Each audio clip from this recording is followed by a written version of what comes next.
Nag-snow na naman today at kita nyo nga ang puti na naman sa paligid. Pero mas mabuti na yan kesa katulad kahapon, nabasa ang kalsada tapos nung hapon na namuo na ang yelo sa paligid. Nagsabi nga sa akin ang anak kong lalaki na nadulas daw siya kahapon. Mabuti na lang at hindi nasaktan. Naghihintay lang ako ng bus dyan papunta sa work at finally nga dumating na rin.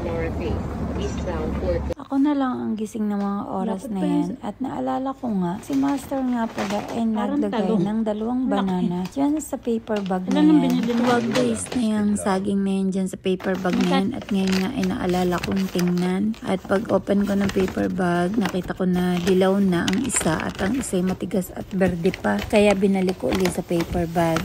Tamang-tama yung hinog na saging bukas, ipiprito ko sa umaga at nang maalmusal ko. Total naman ako laang naman ang kumakain ng banana dito. Kayo ba, ganyan din ba ang technique ninyo sa pagpapahinog ng hilaw na prutas? Ay siya, kung kayo ay may ibang technique, paki-comment nyo na lang dyan sa baba. At syempre, paki-share na rin naman ng video na to. Thank you!